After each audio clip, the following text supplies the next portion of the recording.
I write this confession with hands that shake not from age, but from the memory of what I witnessed in the depths of Forge World, Metallica's abandoned manufactorum complex.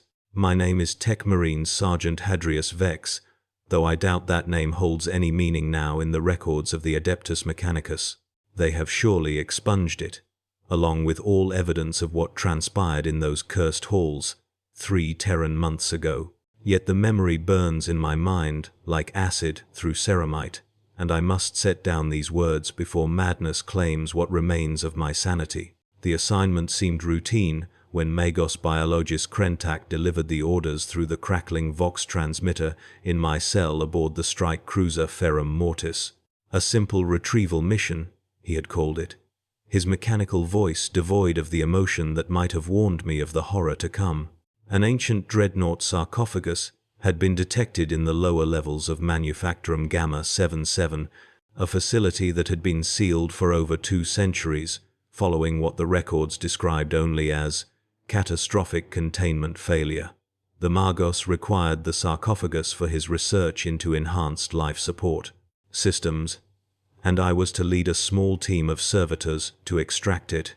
The irony of that phrase, catastrophic containment failure, would not become apparent to me until much later, when the true nature of what had been contained within those walls revealed itself in ways that violated every law of physics, biology, and sanity that I had been taught to revere.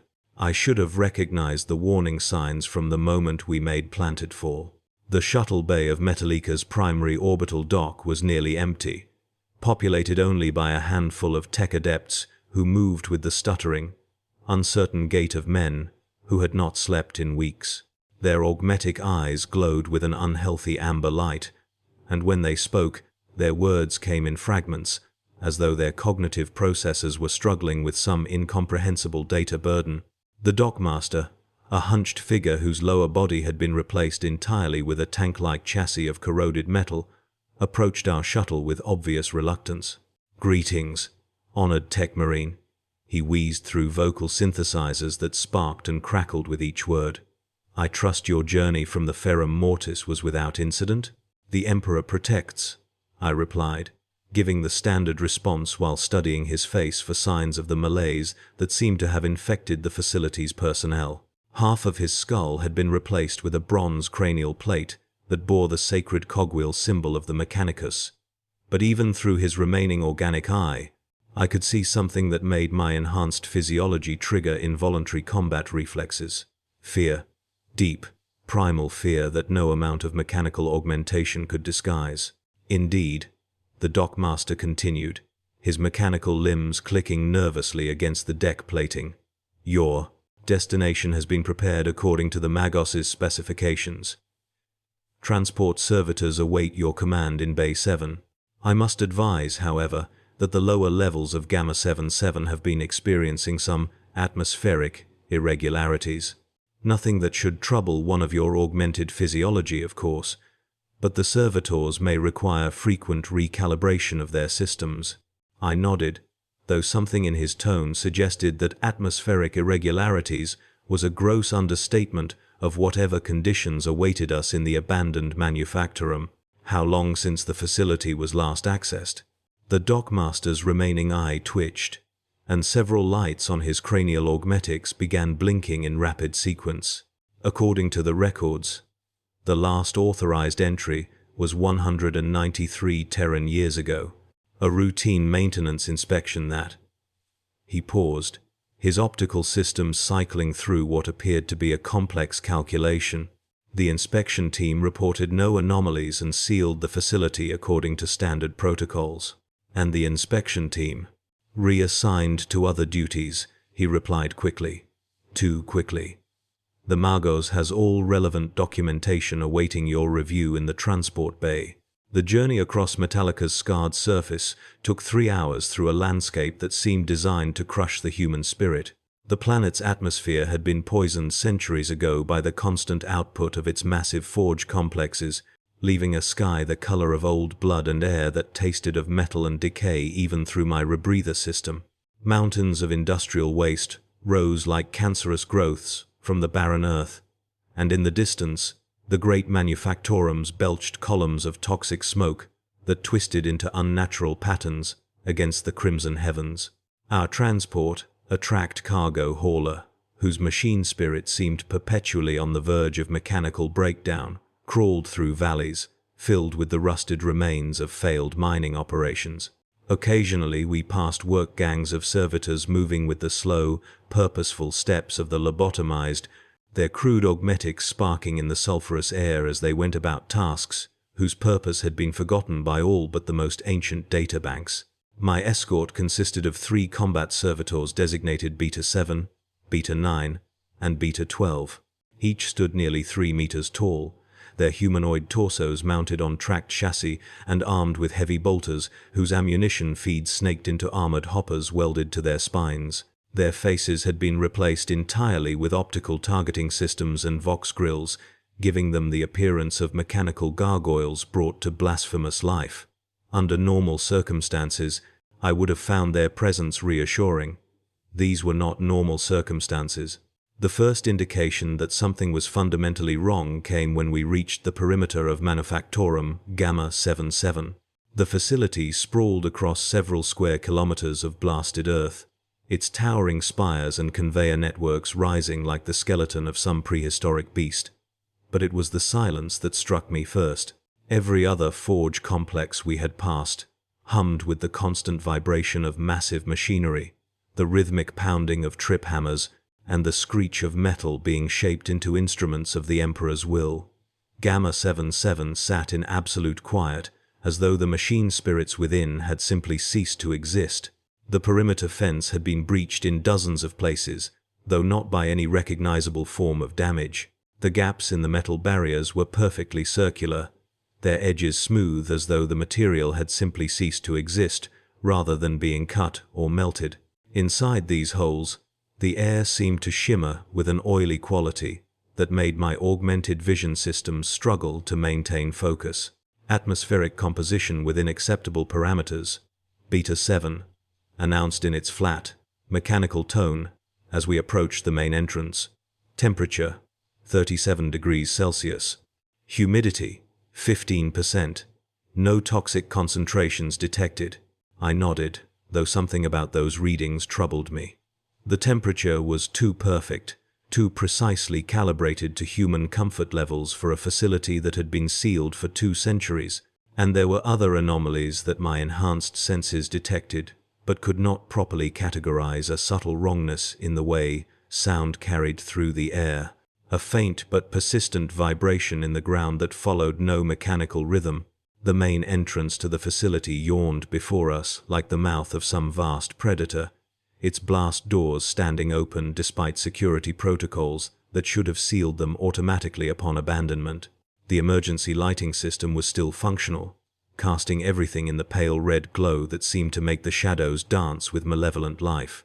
As we crossed the threshold, I noticed that the door controls had been manually overridden from the inside, their machine spirits bypassed by crude mechanical intervention. The entry chamber was a cathedral of industrial architecture, its ceiling lost in darkness somewhere far above our heads. Massive conveyor belts stretched away into the facility's depths, their surfaces covered with a fine layer of metallic dust that sparkled in our illumination beams like ground glass. The air carried the scent of ancient oils and something else, something organic and unpleasant that my rebreather systems filtered out but could not entirely eliminate. According to the facility schematics provided by Magos Krentak, the Dreadnought sarcophagus was located in sub-level 7, a depth of nearly 2 kilometers beneath the surface in what had once been the facility's main assembly bay. The route would take us through a series of manufacturing floors, each designed for a different stage of weapon production. The first 3 levels had been dedicated to raw material processing, where ore was refined into the pure metals required for Imperial weapons.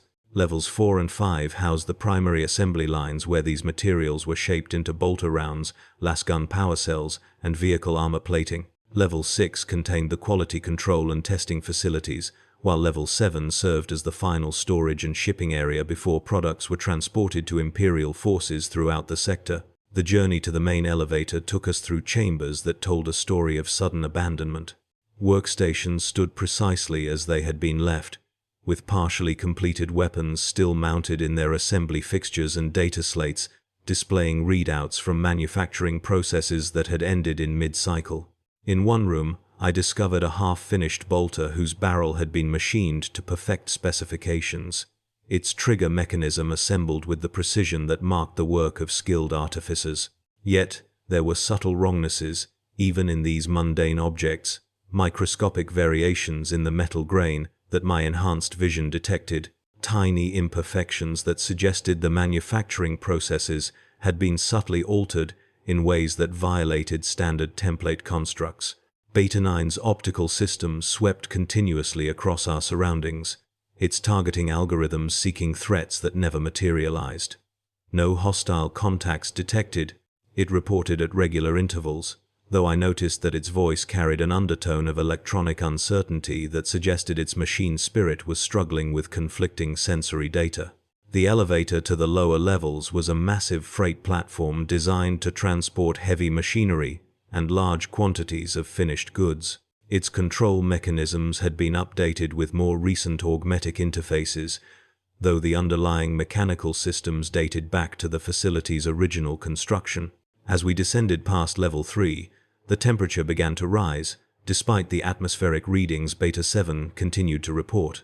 My enhanced physiology automatically adjusted to compensate, but I found myself sweating inside my power armor in a way that suggested environmental conditions beyond the range of normal sensors. Level 4 marked the first clear evidence that something catastrophic had indeed occurred within the facility. The elevator opened onto a vast manufacturing floor where the assembly lines had been twisted into impossible configurations. Conveyor belts curved upward in defiance of gravity, their surfaces forming loops and spirals that hurt to look at directly. Massive stamping presses had been repositioned in arrangements that seemed to serve no logical purpose, their hydraulic arms extended at angles that would make operation impossible. Yet, despite the apparent chaos, there was an underlying pattern to the destruction that suggested intelligence rather than random vandalism. The walls of Level 4 were covered with symbols that bore no resemblance to any form of writing I had encountered in my extensive studies of Xenos languages and archaic imperial scripts. They appeared to have been carved directly into the metal with inhuman precision, their surfaces polished to mirror brightness.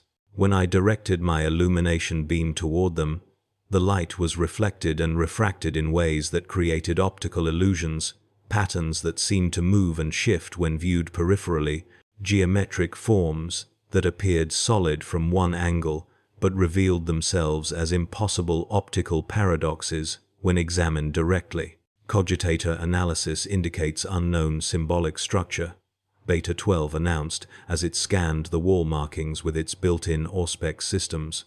Pattern recognition algorithms unable to establish linguistic basis. Recommend archaeological survey team for detailed analysis. I approached one of the symbol clusters for closer examination and immediately regretted the decision. As my enhanced vision systems focused on the carved markings, I experienced a sensation that I can only describe as cognitive vertigo, a feeling that my brain was attempting to process information that violated fundamental laws of perception and understanding. The symbols seemed to writhe under my gaze, their meaning flickering at the edge of comprehension like words spoken in a half-remembered dream. For a moment, I thought I understood what they were trying to convey, and the implications of that understanding filled me with a terror so profound that my combat-enhanced nervous system triggered an involuntary retreat response. "Analysis complete," I announced, though my voice carried a tremor that the servitor's limited cognitive functions failed to register. "Continue to Level 5. The descent to Level 5 revealed conditions that defied rational explanation. The elevator shaft itself had been altered, its perfectly circular cross-section transformed into something that my enhanced visual cortex struggled to interpret. The walls curved inward and outward simultaneously, creating geometric impossibilities that made accurate distance measurement impossible. When I directed Beta 7 to conduct a detailed scan of the shaft dimensions, its cogitator systems locked in an endless processing loop that required a hard restart to resolve. Level 5 had been the heart of the facility's weapons assembly operation, containing the massive automated systems that could produce thousands of bolter rounds per hour. The machinery was still present, but it had been reconfigured in ways that transcended mere vandalism or mechanical failure.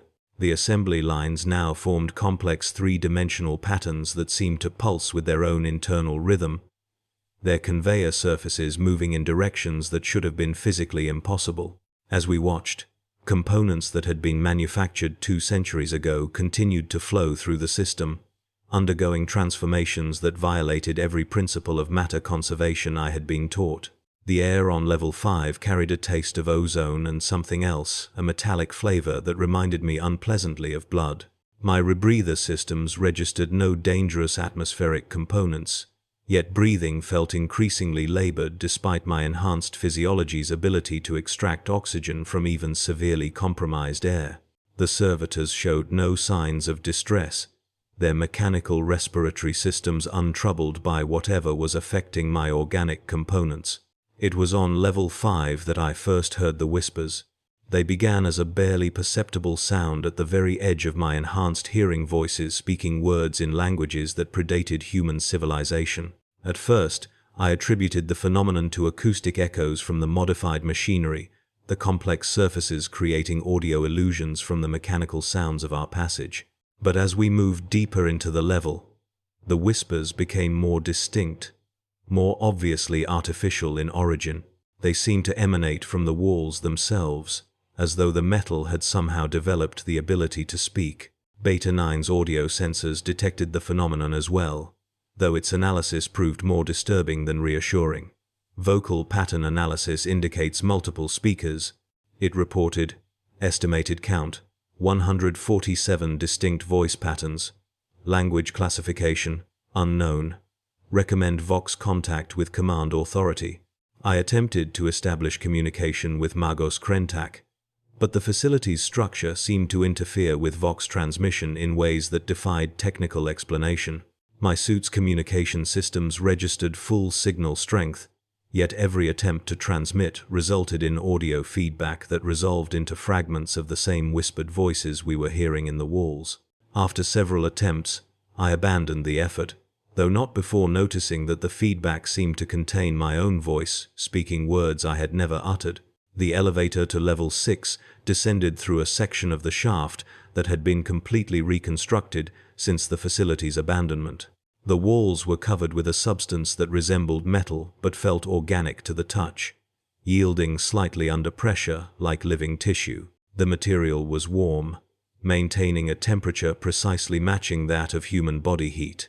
When I removed my gauntlet to conduct a direct tactile examination, the substance seemed to pulse rhythmically, as though responding to my heartbeat.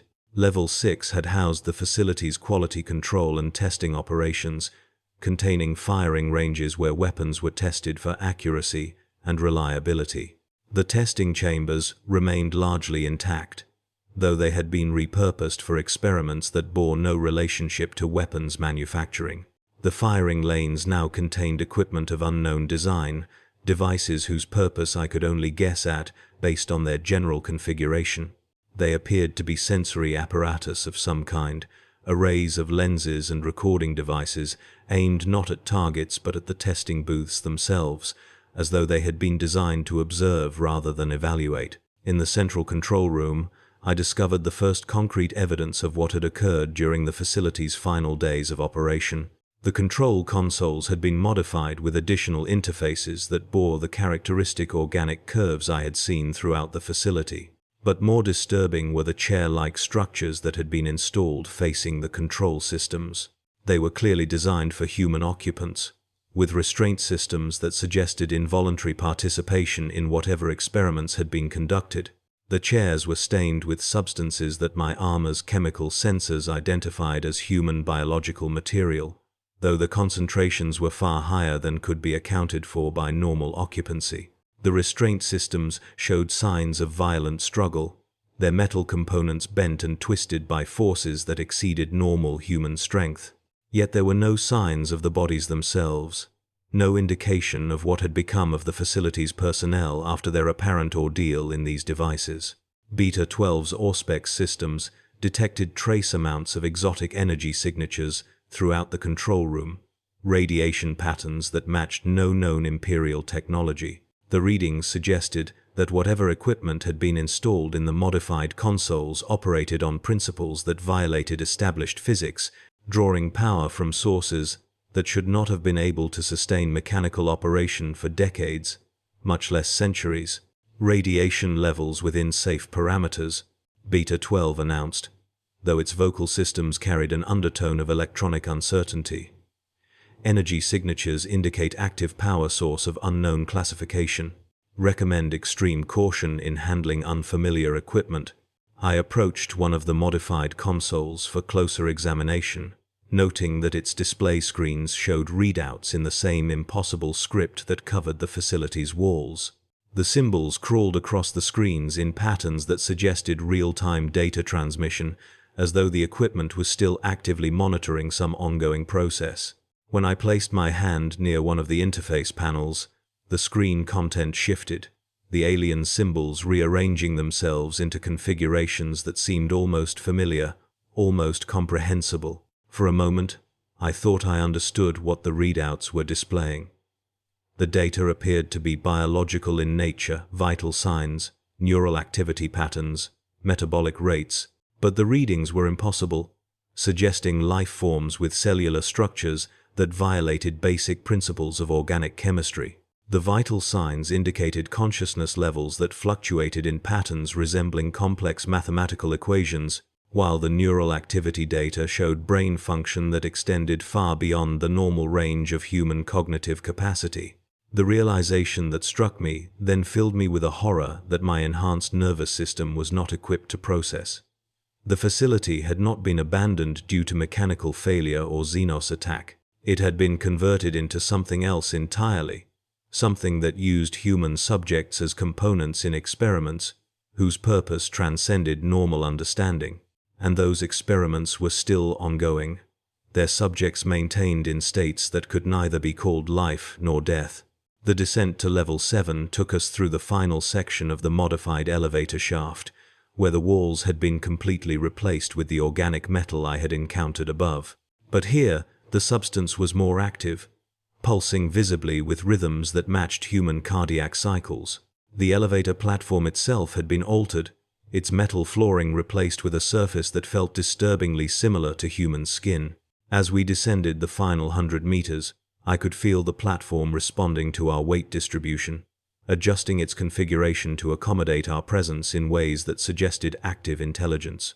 Level 7 opened onto a vast chamber that defied the architectural specifications in my facility schematics. The space was far larger than should have been possible given the building's external dimensions, its ceiling lost in darkness that seemed to absorb our illumination rather than merely reflecting it. The walls curved away in all directions, creating a spherical chamber whose geometry hurt to contemplate directly. At the center of this impossible space stood the Dreadnought sarcophagus that was our mission objective, but it was not the ancient artifact I had expected to find. The sarcophagus was clearly of recent construction, its adamantium shell bearing none of the battle damage and wear that marked genuine relics of the Adeptus Astartes. The life support systems were active, their displays showing readouts that indicated a living occupant within.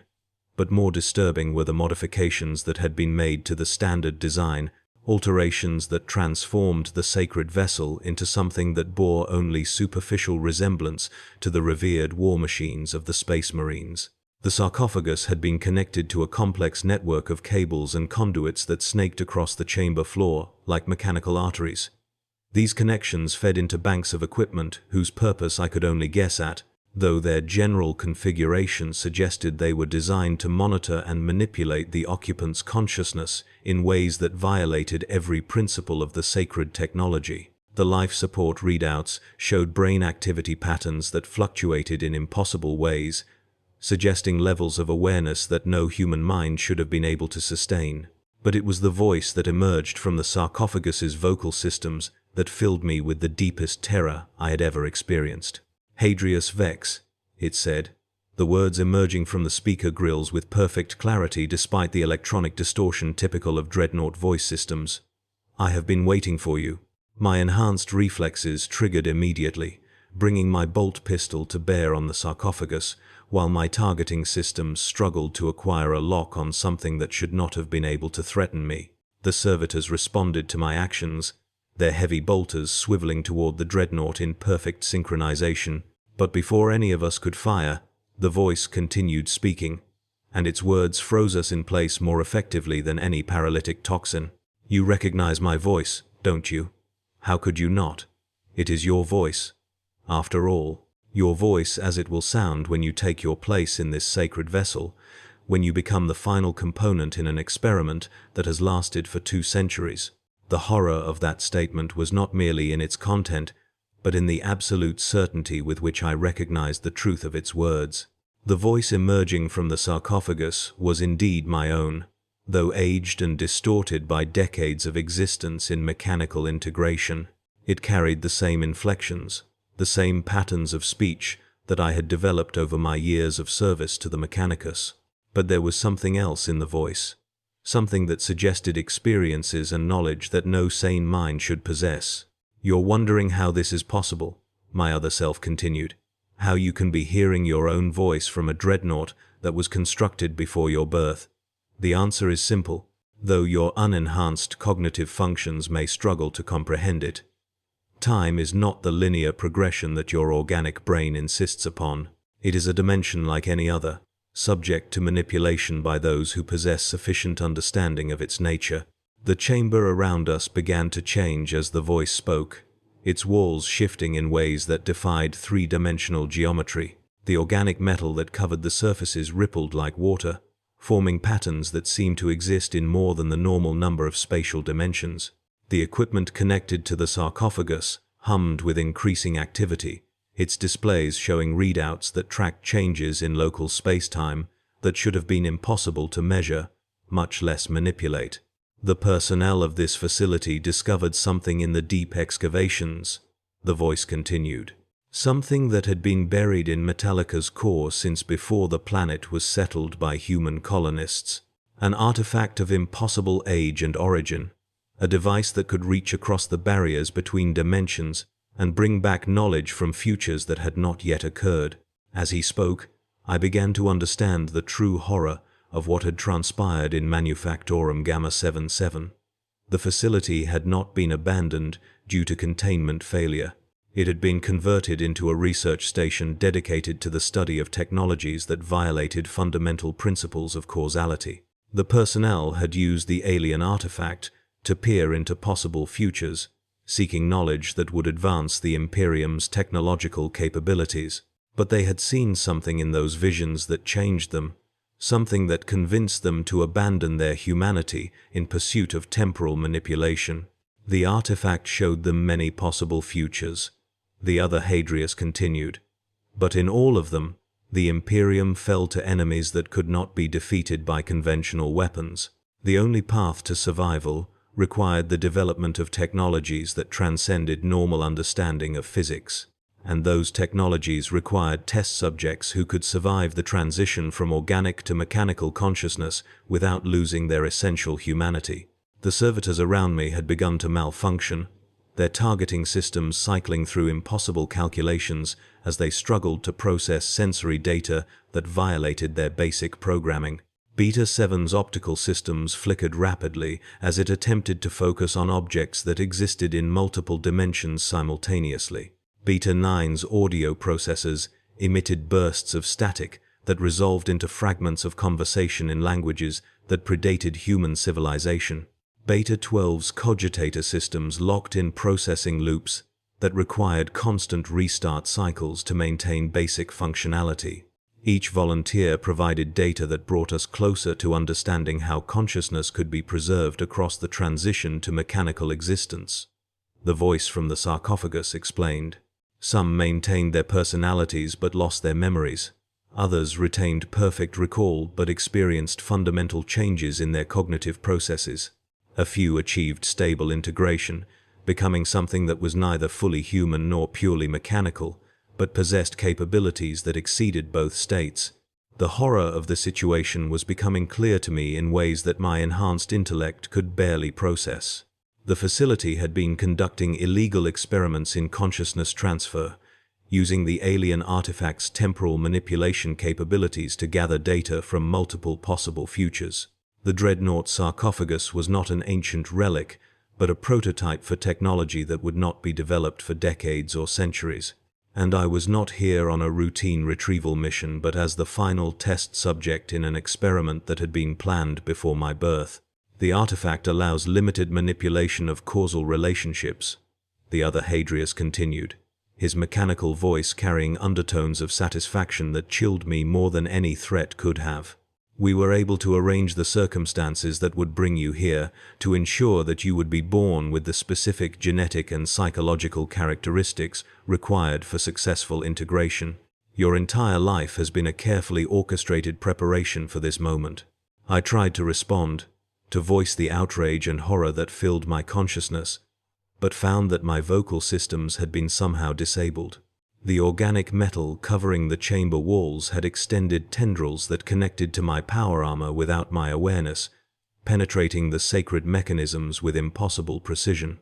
My enhanced physiology detected the intrusion and triggered defensive responses. But the alien technology adapted faster than my biological systems could react. The servitors that had accompanied me were no longer responding to my commands. Their mechanical forms stood motionless, as their cognitive systems were overwhelmed by sensory data from dimensions beyond normal perception. Beta 7's optical array had locked onto something visible only to its enhanced sensors, tracking objects that moved through space-time in patterns that violated conventional understanding of motion. Beta 9's audio systems continued to emit fragments of impossible conversations, voices speaking in languages that would not be developed for millennia. Beta 12's Auspex readings showed energy signatures that registered as simultaneously present and absent, existing in quantum states that should have been impossible to maintain. The integration process will begin shortly, the other Hadrius announced, though his words seemed to come from multiple directions simultaneously, as the chamber's acoustic properties were manipulated by forces beyond normal physics.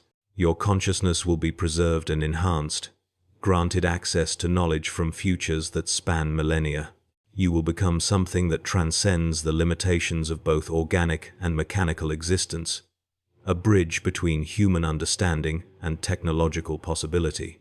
The tendrils that had invaded my armor began to interface directly with my nervous system, establishing connections that bypassed my brain's normal cognitive processes. I could feel alien thoughts pressing against the boundaries of my consciousness, knowledge from futures that had not yet occurred, flooding into my awareness with painful intensity. I saw the Imperiums fall to enemies whose nature defied description, civilizations that existed across multiple dimensions simultaneously, technologies that could manipulate the fundamental forces of reality itself. But I also saw something else in those visions, something that the facility's personnel had missed in their desperate search for salvation. The alien artifact that had granted them temporal manipulation capabilities was not a tool of benevolent Xenos, but a trap left by intelligences whose motivations transcended human understanding. The knowledge it provided was contaminated, designed to corrupt those who accessed it into serving purposes that aligned with the interests of beings from dimensions where different laws of physics applied. The experiment that had consumed the facility's personnel for 2 centuries was not intended to save the Imperium, but to create agents who would ensure its destruction. The consciousness transfer technology they had developed would indeed transcend normal limitations of organic and mechanical existence, but it would also open human minds to influences from realms where sanity itself was a meaningless concept. With this understanding came a clarity that cut through the alien manipulation like a blade through flesh. The horror I felt transformed into determination, the terror into focused rage. My enhanced physiology may have been compromised by the facility's technology, but my faith in the Emperor remained intact, and that faith gave me access to capabilities that transcended any mechanical augmentation. I called upon the Emperor's protection with a fervor that I had never before achieved, channeling divine power through neural pathways that the alien tendrils had not yet fully corrupted. The sacred oaths I had sworn upon joining the Adeptus Mechanicus blazed through my consciousness like purifying fire, burning away the contamination that sought to claim my soul. For a moment, I felt the Emperor's presence directly, a golden light that banished the shadows of impossible geometry and restored my awareness of three-dimensional space. The effect on the facility's systems was immediate and catastrophic. Equipment that had operated for centuries using power drawn from extra-dimensional sources suddenly found itself cut off from its energy supply. The organic metal covering the chamber walls began to dissolve as the alien intelligence that had shaped it was forced back into its native dimension. The Dreadnought sarcophagus at the chamber's center sparked and smoked as its modified systems overloaded under the strain of maintaining connection to realms that human consciousness was never meant to access. Impossible. The voice of my other self gasped through failing vocal systems. The temporal matrices are collapsing. The causal framework is dissolving. You cannot alter events that have already been determined by extra-dimensional manipulation. But the Emperor's light was stronger than any alien technology, more fundamental than any manipulation of space-time. The future that the facility's personnel had thought fixed and inevitable proved to be merely one possibility among infinite alternatives.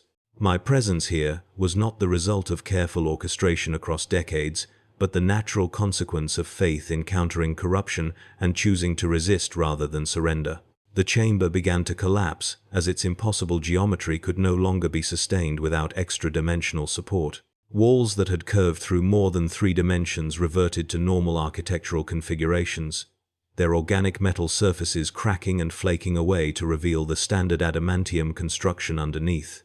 The equipment that had monitored consciousness transfer procedures sparked and died as their power sources were severed from realms beyond normal physics. The servitors that had accompanied me suddenly reactivated as their cognitive systems were freed from overwhelming sensory input. Beta 7's optical array snapped back to normal focus, its targeting algorithms once again able to process 3-dimensional visual data. Beta 9's audio systems ceased their emission of impossible conversations, returning to standard operational parameters.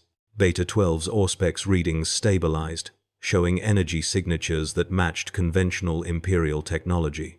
Primary systems restored to normal functionality, Beta 7 announced, its mechanical voice carrying no indication that it had experienced anything unusual.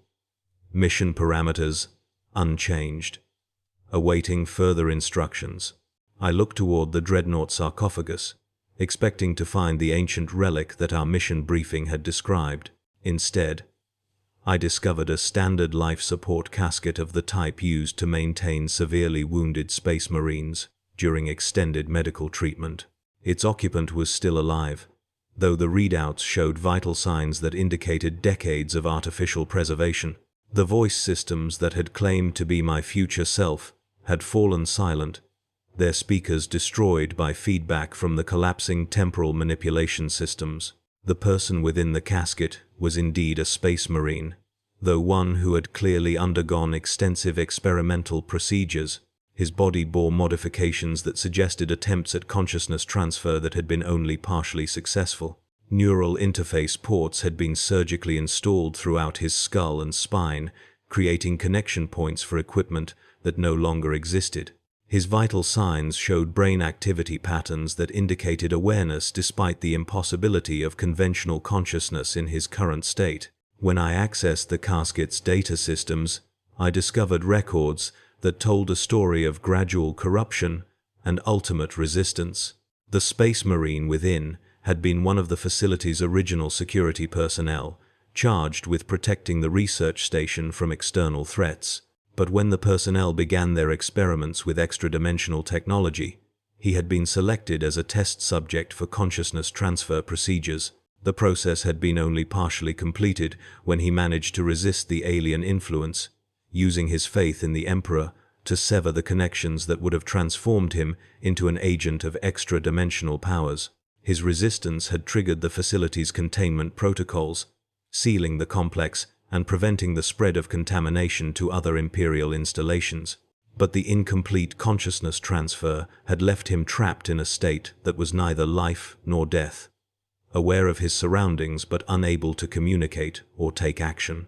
For 2 centuries, he had maintained his vigil in the facility's depths, preventing the alien influence from re-establishing its hold over the installation. The whispers I had heard throughout our descent had been his attempts to warn us away from the facility. Communications transmitted through the modified neural interfaces that had been installed during the failed experiment. The voice that had claimed to be my future self had been the alien intelligence's attempt to manipulate me, using data gathered from the facility's consciousness transfer research to create a convincing simulation of temporal manipulation.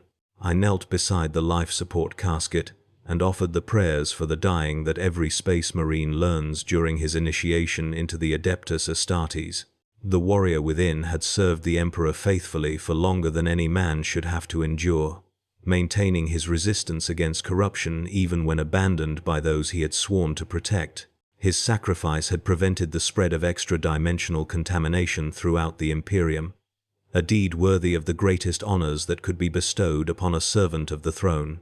As I completed the final prayer, the casket's life support systems began shutting down in accordance with their programming.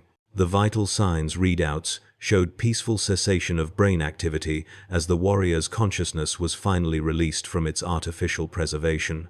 In the moments before death claimed him, I saw his eyes open for the first time in centuries, and in their depths, I recognized the gratitude of a soul finally granted rest.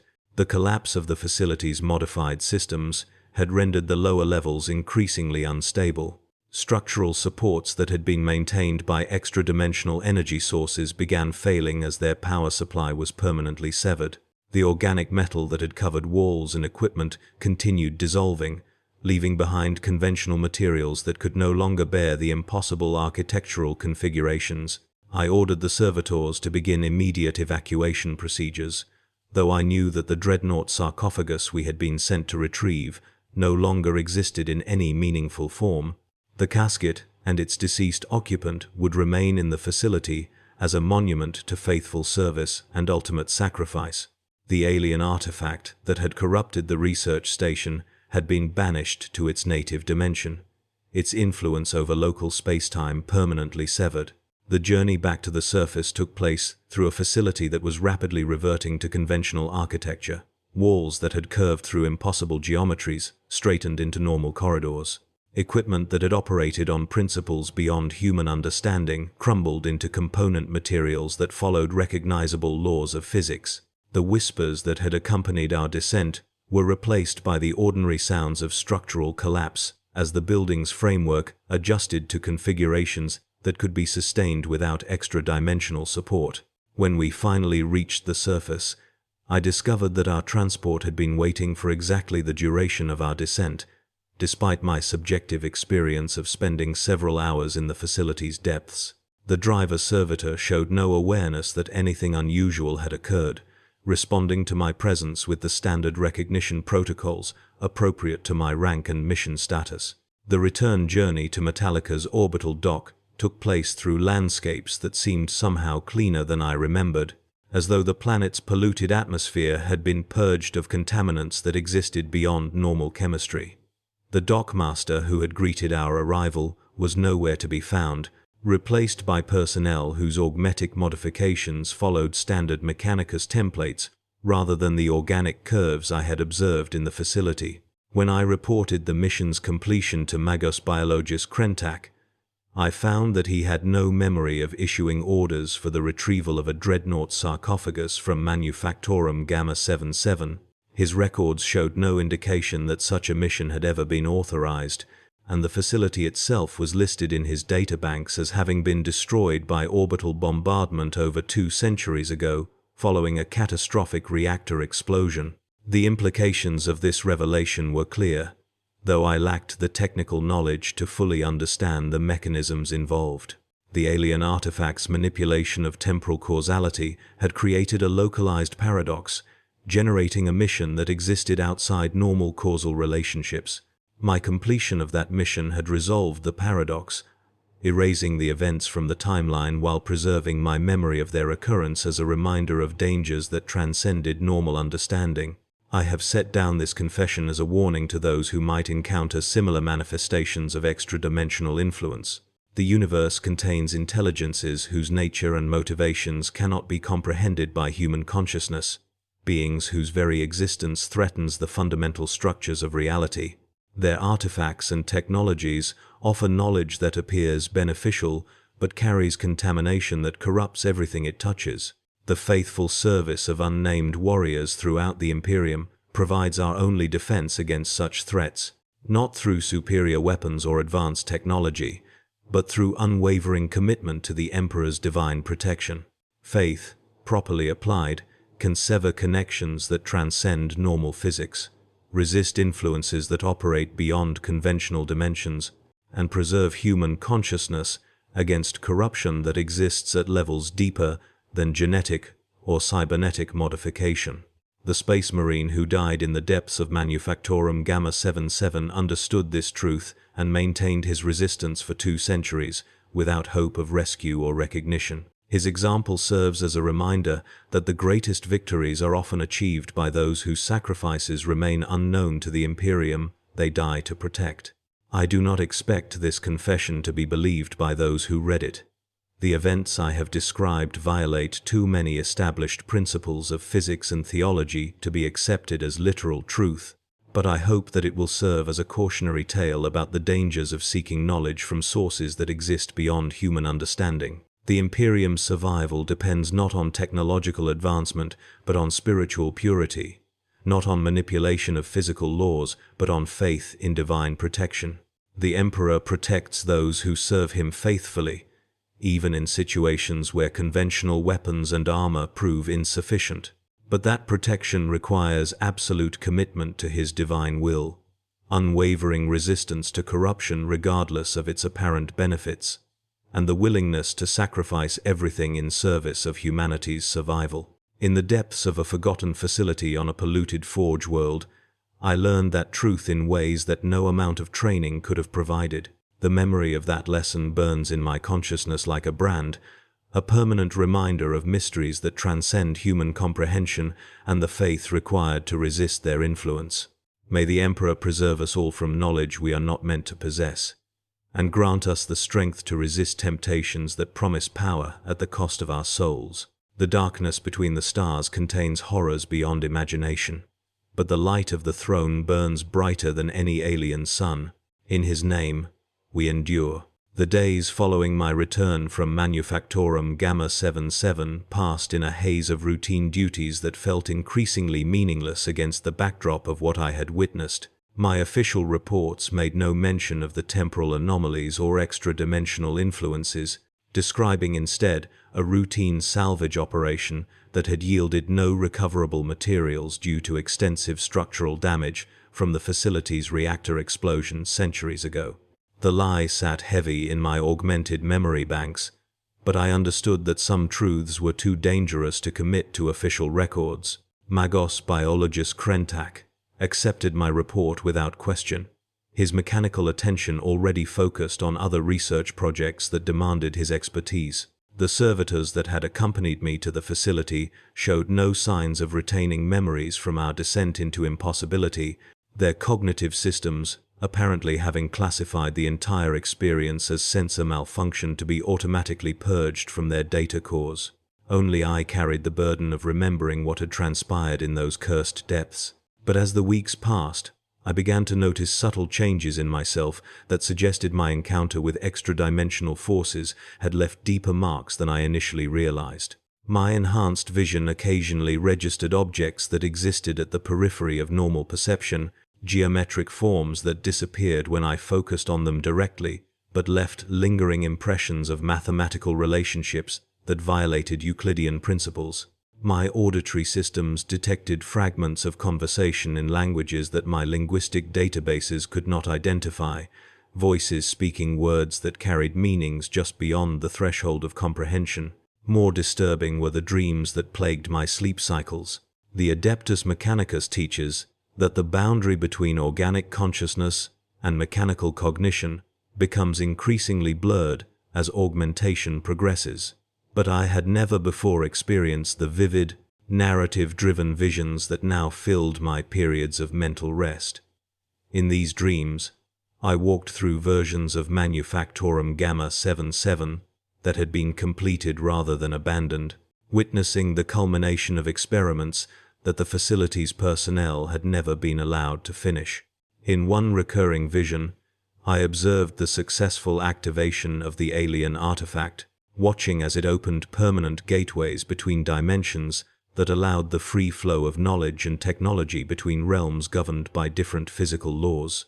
The personnel of the facility had achieved their goal of transcending human limitations, transforming themselves into beings capable of existing simultaneously across multiple dimensional planes.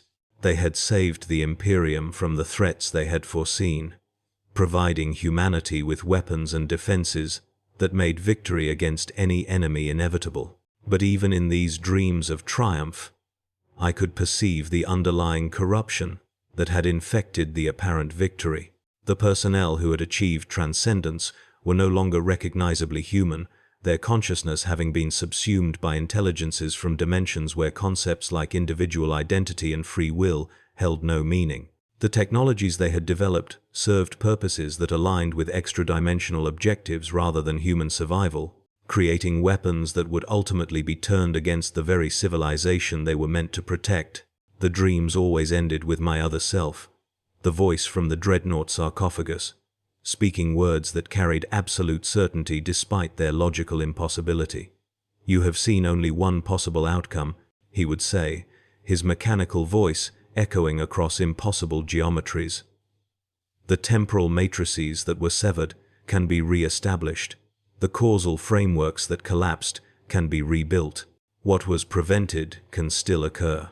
I would wake from these visions with my enhanced nervous system triggering combat reflexes, my augmented physiology flooding with chemicals designed to prepare for immediate threat response. But the threats I perceived existed beyond the reach of physical weapons or armor, in realms where the Emperor's protection required forms of faith that transcended normal understanding of divine intervention. It was during one of these troubled sleep periods that I first became aware of the changes occurring throughout Metallica's orbital installations. Personnel who had seemed normal during my initial arrival began displaying behavioral modifications that suggested exposure to influences beyond conventional psychological conditioning. Tech adepts who had previously followed standard augmentation protocols started requesting modifications that incorporated organic curves and non-standard neural interfaces. Servitors whose programming had been stable for decades began experiencing cognitive drift that required increasingly frequent memory wipes to maintain operational efficiency. The changes were subtle, implemented gradually enough that they might have been attributed to normal evolution in Mechanicus doctrine or individual preferences in augmentation choices. But my experience in Manufactorum Gamma 77 had sensitized me to patterns that indicated extra-dimensional influence, and I recognized the signs of corruption spreading through the facility's population like a viral infection transmitted through shared data networks. My attempts to investigate these changes met with resistance that confirmed my worst suspicions.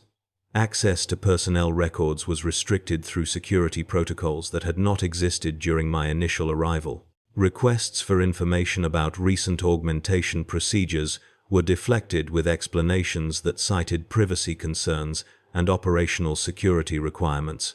When I tried to examine the modified equipment that some personnel were using, I found that my security clearance had been somehow downgraded to levels that prevented access to technical specifications.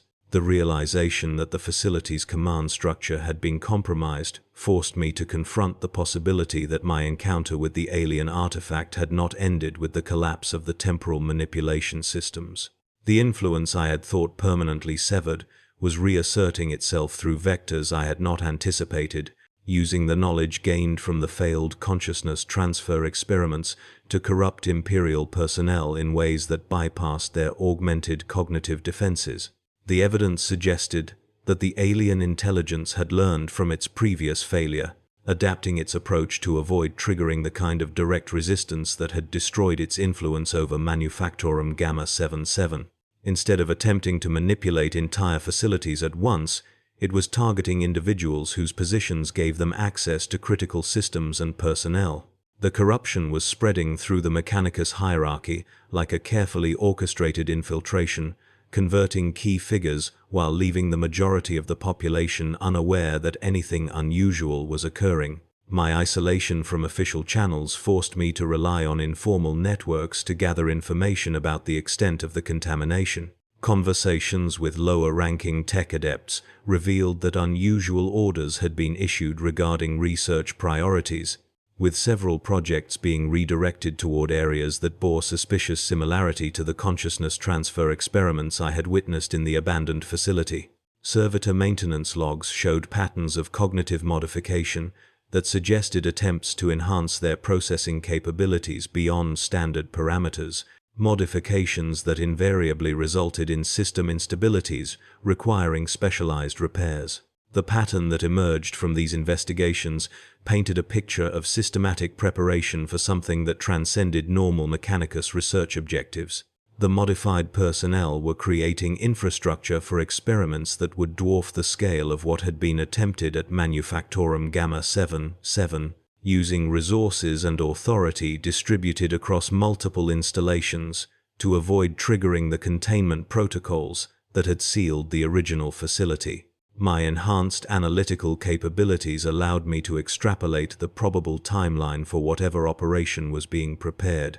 Based on the rate of personnel conversion and the complexity of the modifications being implemented, I estimated that the alien influence would be ready to attempt full manifestation within 60 to 90 standard Terran days. The failure at Gamma 7 had taught it the importance of thorough preparation, but that same preparation period provided an opportunity for intervention if I could find allies capable of recognizing and resisting extra-dimensional corruption.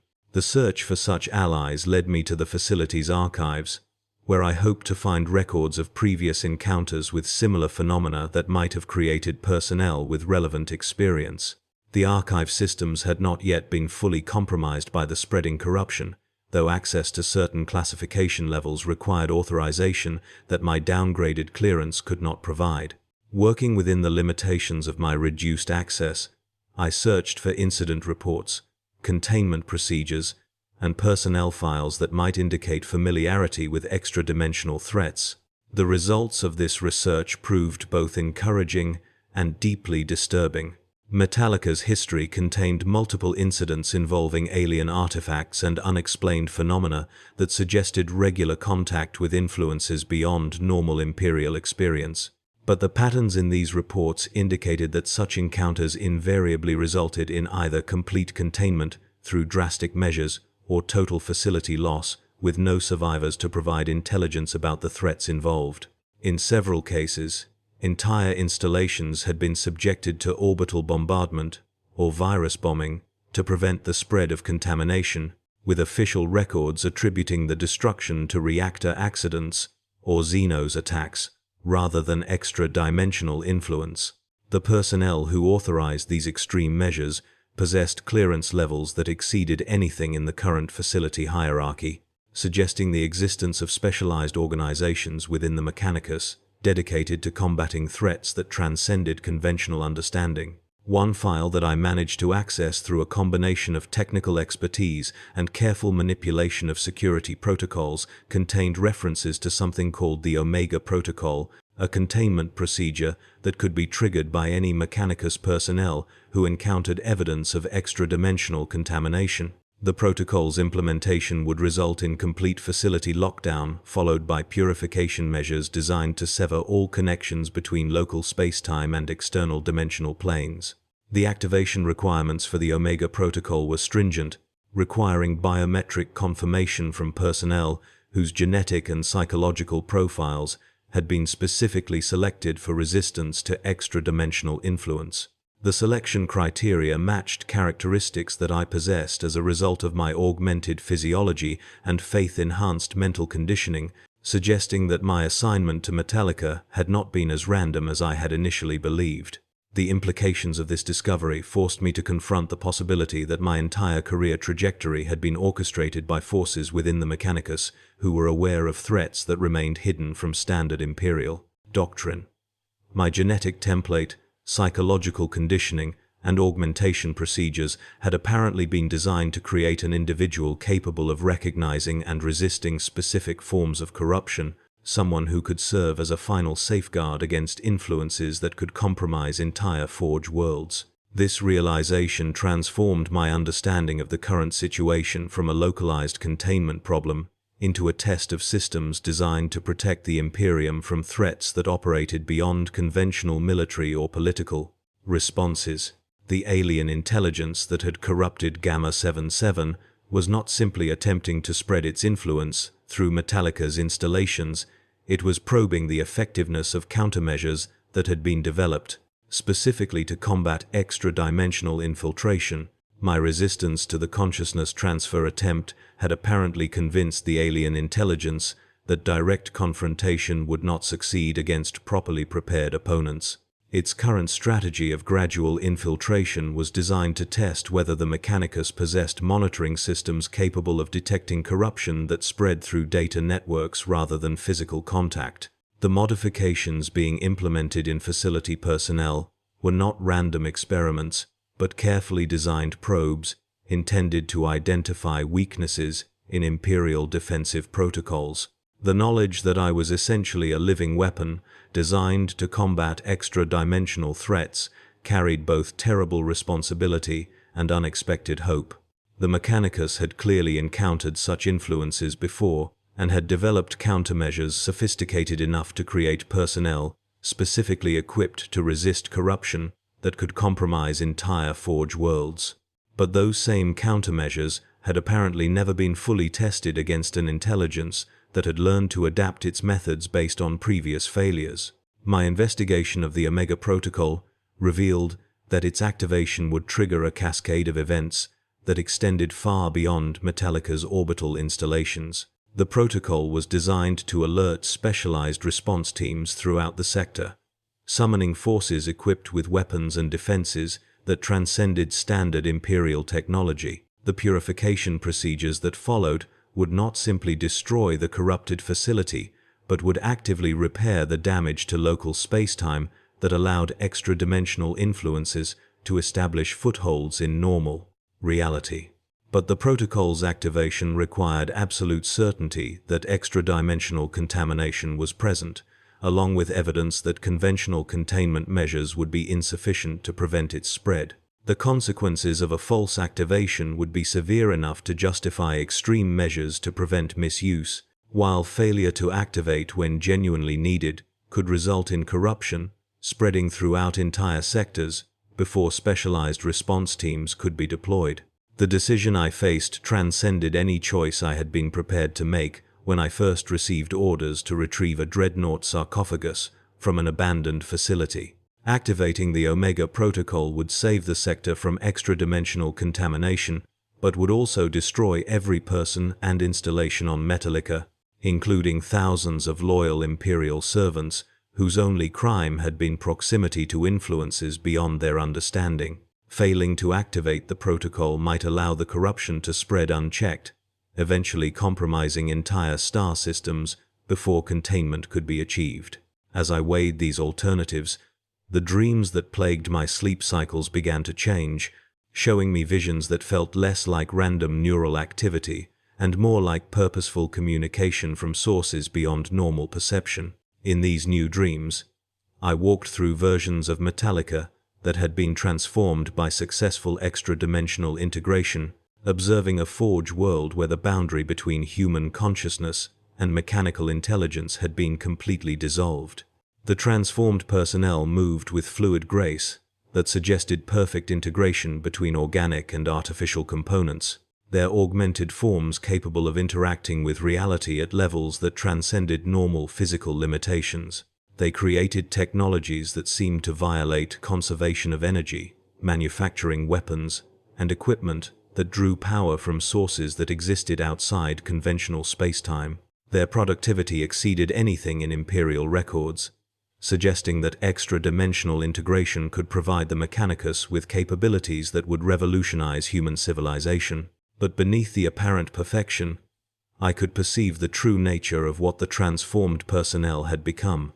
Their consciousness had been subsumed by collective intelligences that shared knowledge and purpose across dimensional boundaries, eliminating individual identity in favor of perfect coordination with extra-dimensional objectives.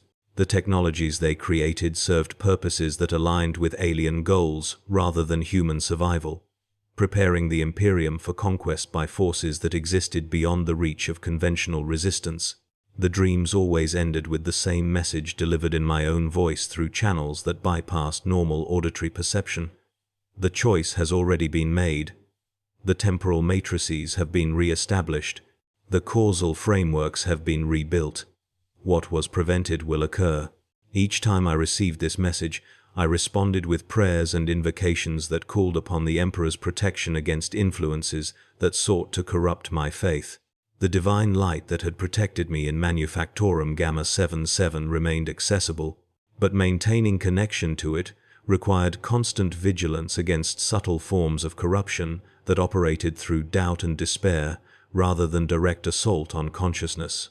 The struggle between faith and corruption became a daily battle fought within the confines of my enhanced consciousness, a conflict that no external observer could detect but whose outcome would determine the fate of everyone on Metallica.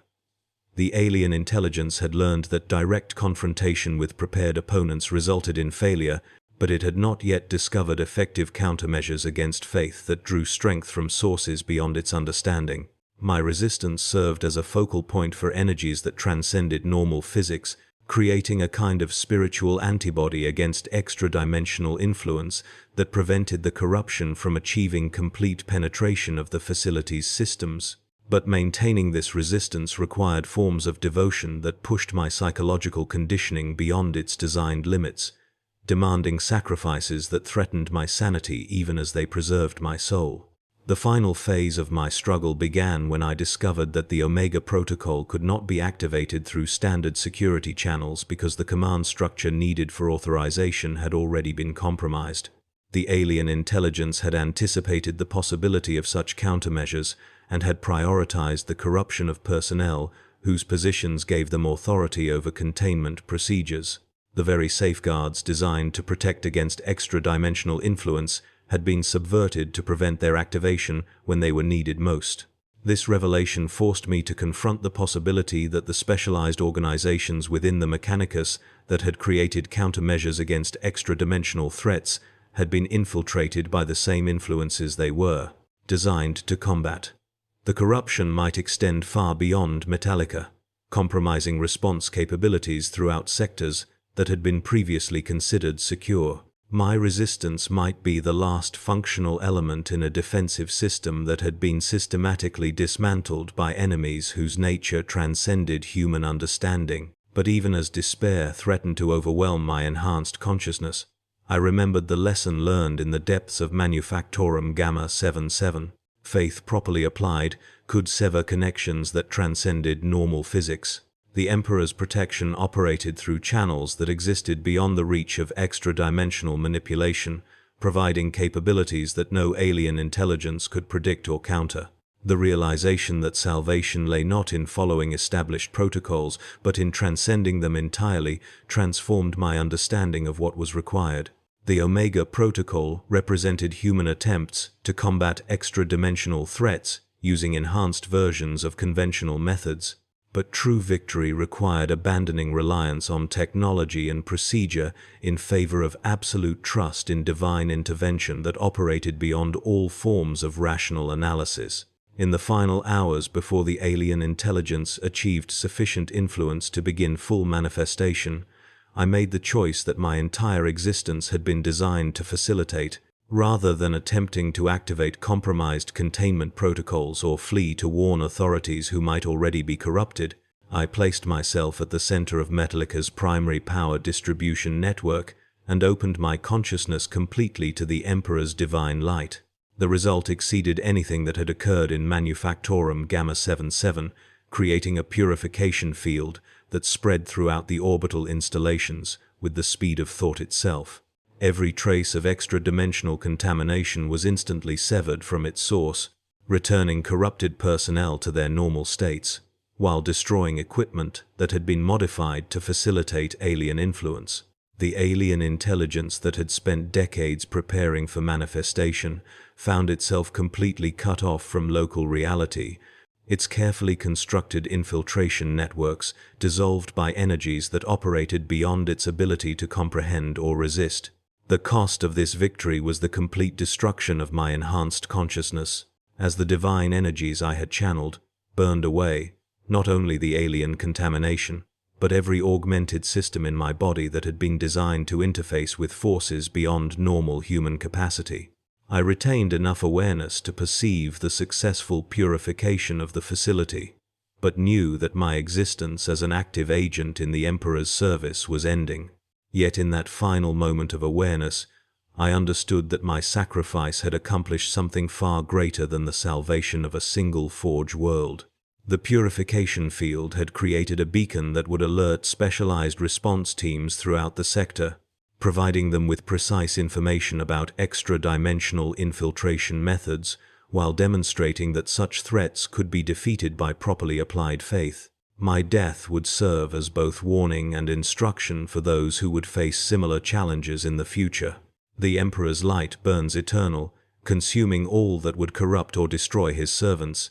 In the end, that light proved stronger than any alien intelligence, more fundamental than any manipulation of space-time, more enduring than any threat that darkness could devise.